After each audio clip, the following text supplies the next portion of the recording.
So for my Dharma message, as I mentioned in my opening, I'd like to revisit the Buddhist teaching of impermanence once again, but I'm going to discuss an aspect of it that's, shall we say, closer to home. And what I'm referring to is something that I think the majority of you already know, which is that I'm retiring as a full-time minister of the Higashi Honganji Los Angeles Betsuin.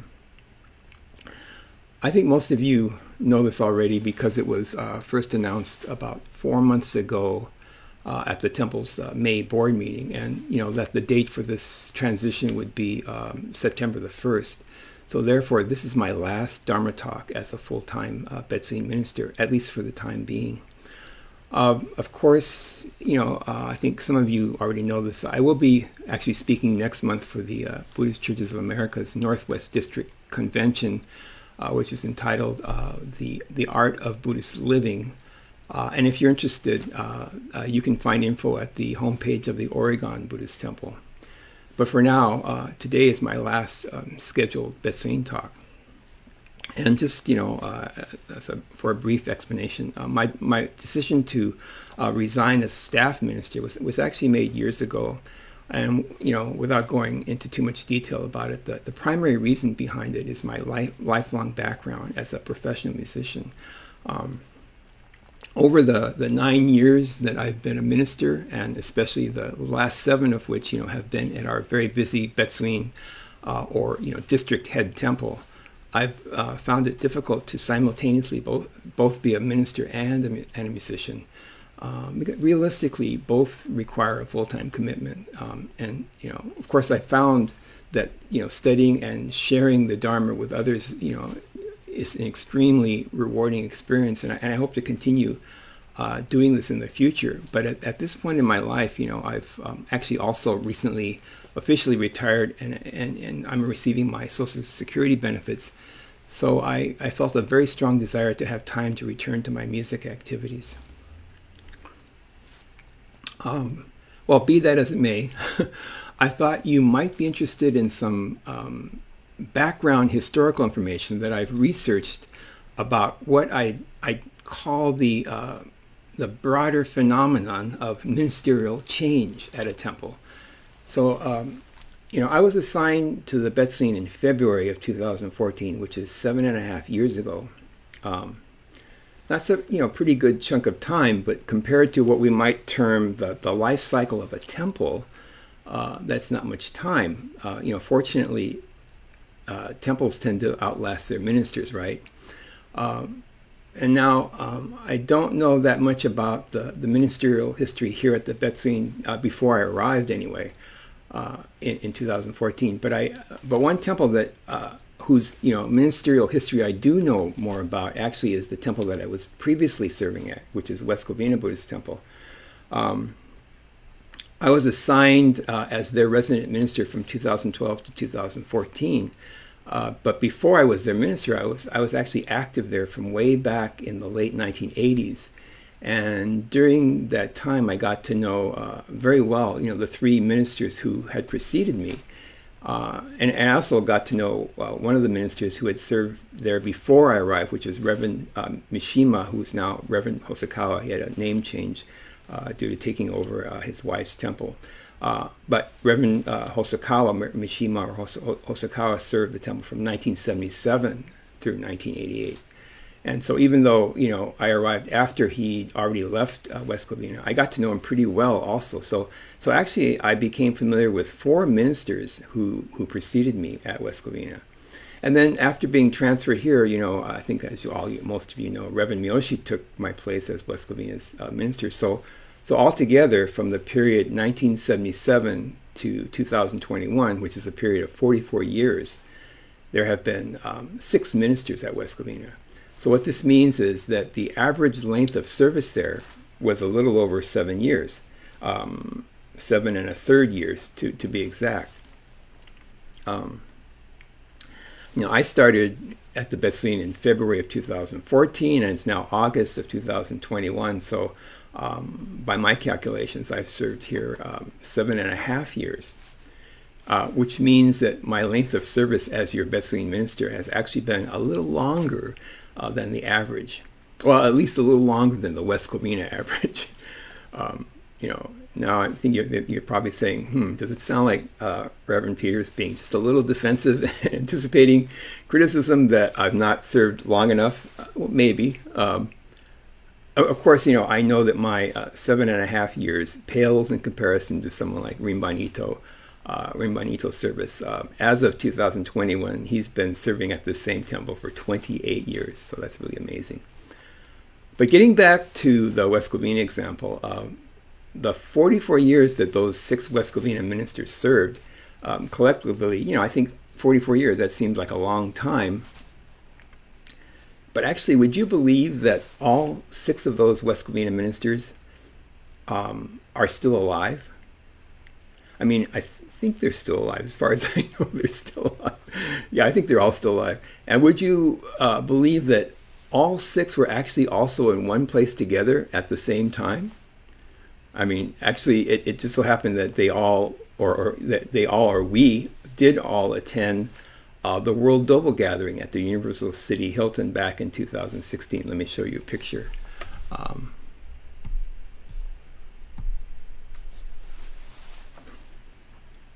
So left to right, that's Reverend Mishima, now Reverend Hosokawa, then Ito Sensei, Kyoto Sensei, Kawata Sensei, myself, and Miyoshi Sensei. But now I want you to look a little bit closer at this photo. Do you notice something a little strange? Well, let me know in the Facebook comments if you notice something strange. I'll give you a few seconds. Let's see if you can spot something that's a little odd about this photo. Anyone?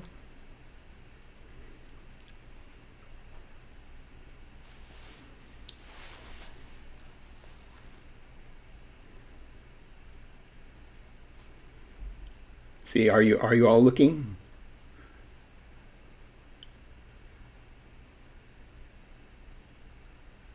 No one?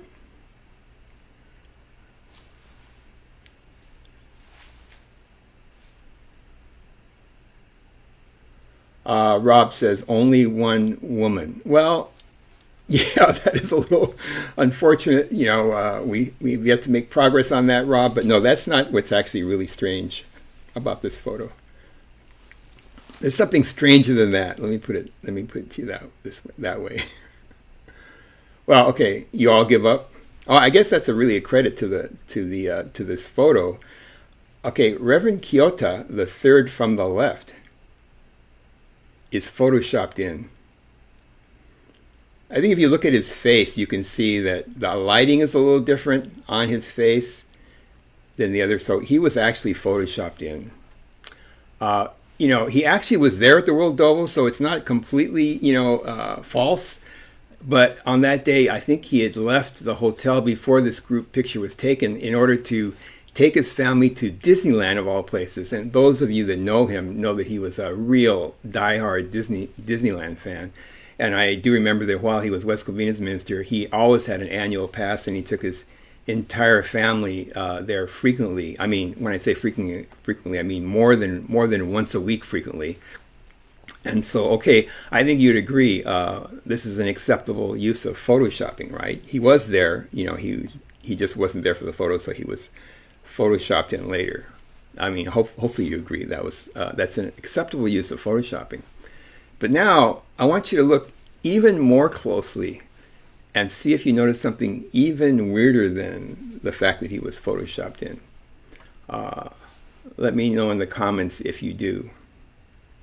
You have to look very, very closely at this photo.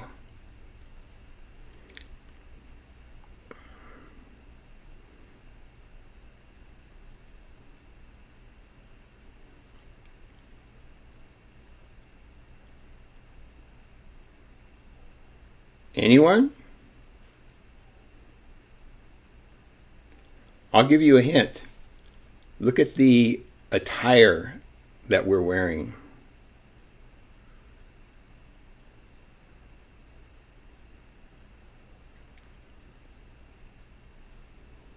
No?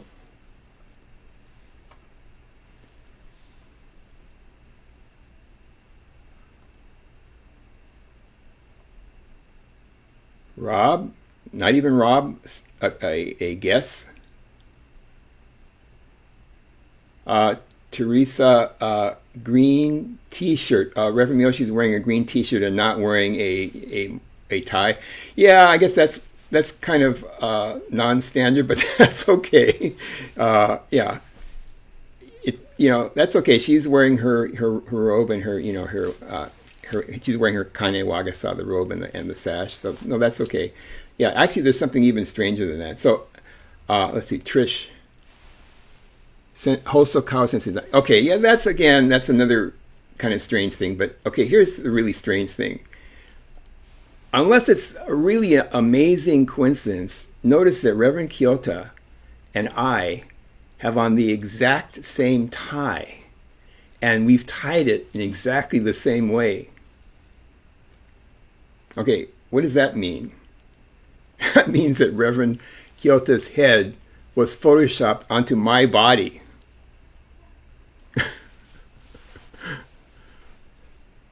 I think that's a little bit more strange than a green T-shirt or not wearing a tie, don't you? So I actually know the person who did this, and in fact, I was probably the one who taught her how to Photoshop pictures and sort of, change reality. But I never used it in this sort of Frankensteinian way. Well, anyway, hope you had fun watching that photo. I think it's a pretty remarkable picture, regardless of whether you appreciate the technique of photoshopping or not, or the extreme to which this one person took it. And I'll have to tell her later that I just noticed this Frankensteinian kind of modification that she made. But it's an amazing picture of all 6 of West Covina's former ministers up to going back to 1977. I bring up this example of ministerial change because ministerial changes are part of the reality of the temple, and I think regarding how West Covina is doing despite these ministerial changes, I know that of course the pandemic has been challenging for them, just like it has been for this temple and actually for all temples. But they seem to be doing okay. They're trying to make the best of the lockdown. So I think that the change of ministers, while it's important in the temple's history, maybe isn't as important as something else. And that something else, I think, is the Sangha. And I can speak from experience and say, when I say that, when I was at West Covina, the fact that I was able to take over from Reverend Kawata, me being someone who had no prior experience of being a minister. I did not grow up in a temple in Japan, as most Higashi ministers do. That I was able to take over from Reverend Kawata without the temple completely collapsing was entirely due to the support of the Sangha. I mean, they filled in all the gaps. I guess I could say that they dotted all my I's and crossed all my T's, so to speak. And so I think it goes without saying that the Sangha plays a crucial role in maintaining the temple and in ensuring its future. And now there's one other thing that I wanted to share with you today, which relates to this point about the importance of the Sangha. But this point also underscores a key point, I think, about Shinran's teaching and about our Pure Land tradition. So I have one other photo to share with you.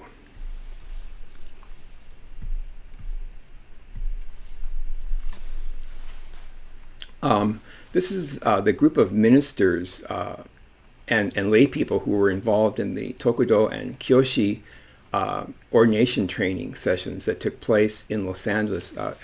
It took place over a period of, I think, a couple of years, actually. But this photo was taken in December of 2010. And as you can see in the front row, one of the laypersons there was me. I'm the second from the right in the front row. Because, at this point, I had completed minister's assistant training under Reverend Kawata, but a minister's assistant is still considered a layperson. I'm sharing this photo because something very memorable happened in these training sessions, at least for me. In one of the sessions, and actually it wasn't this session, but it was actually a later session, after I'd received Tokudo, or first ordination, let me go back to, after we received Tokudo ordination, we were in a training session, and we trainees were each instructed to give a 15-minute Dharma message. Now, as part of our training as ministers to be. And this wasn't just any Dharma talk. We had to give it to an audience of all ministers. Naturally, we were all quite nervous. But there's something that has stuck with me over the years, and it's what my own teacher, Reverend Kawata, said to me after my 15-minute talk. So I remember that in my 15-minute talk, I commented on how, having gone through Tokudo and now being a priest, that I'd worn my black robes at my first Sunday service back at West Covina. However, I had sensed that some of my longtime West Covina Sangha friends had found my robes a bit, imposing. I don't know, maybe the fact that I had recently had my head shaven too, as you need to do for Tokudo.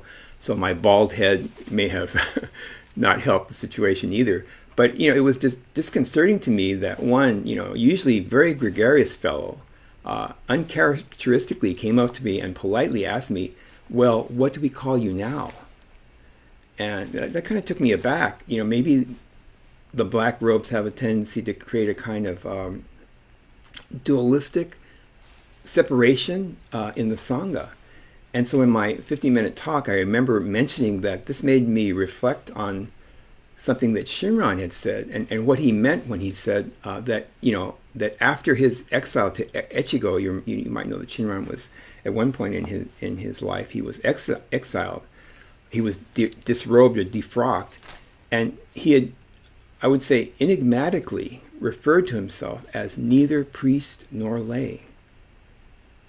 And I had admitted in my talk that I found this statement difficult to understand because it challenges our normal, dualistic labels. You're either a priest or you're lay.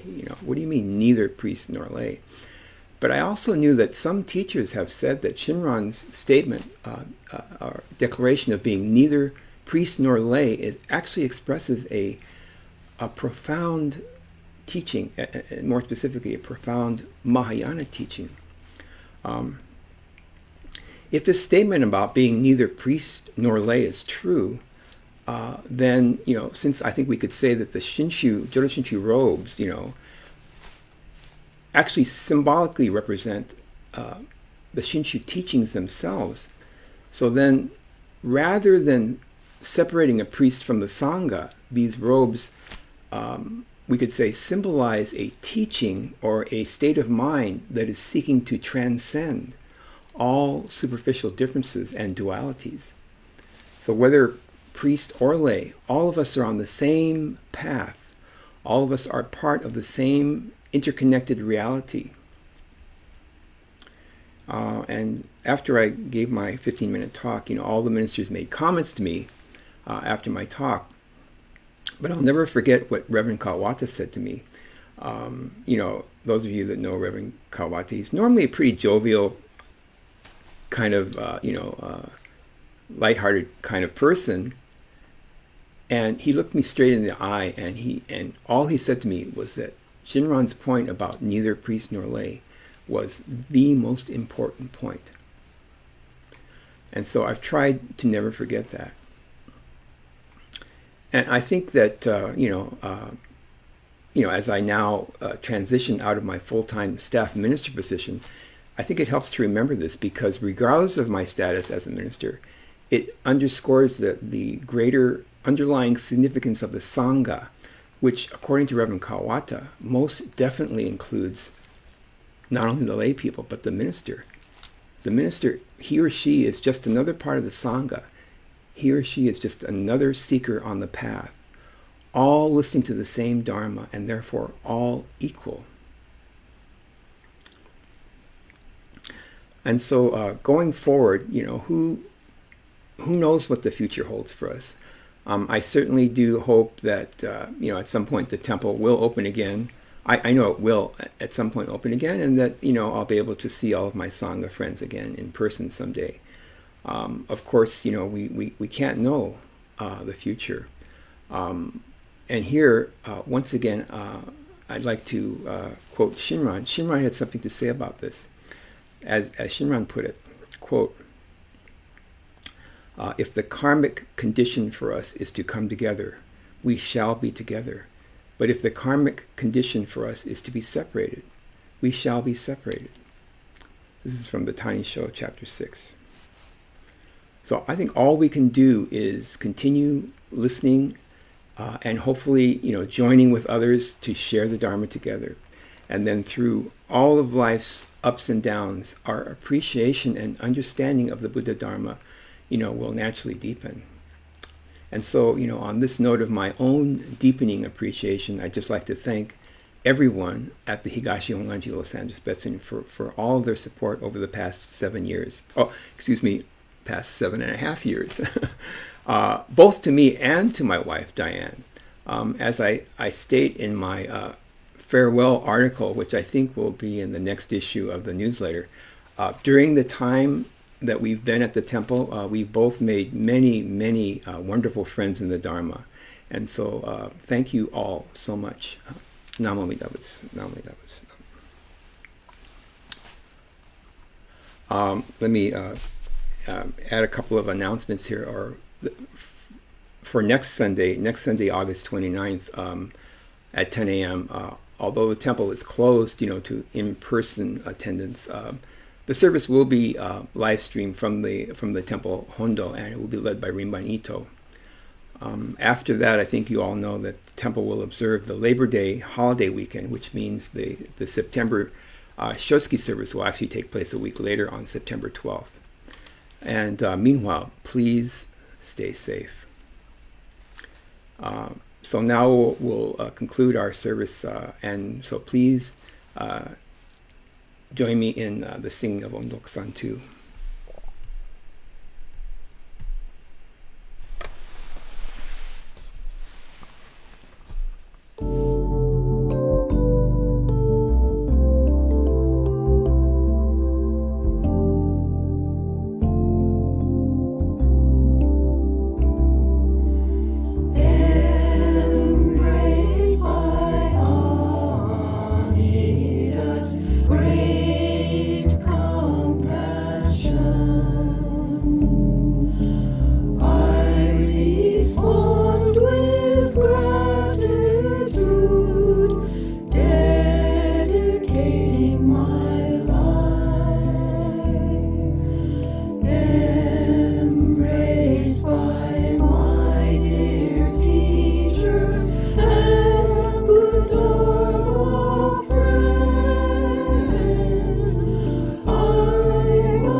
Namo Amidabutsu, Namo Amidabutsu, Namo Amidabutsu.